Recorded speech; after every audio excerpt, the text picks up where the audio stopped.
जाने का बोलौआ के भइल बाटे मोटी लागता जवनिया के कोई दी छाती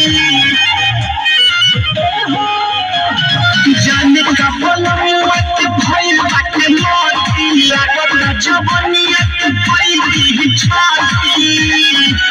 नहीं आने लगे नाम सब करे लागे काम लगातार करे अब रुक करे हमर दुनो गया लूट साला धूप करे हमर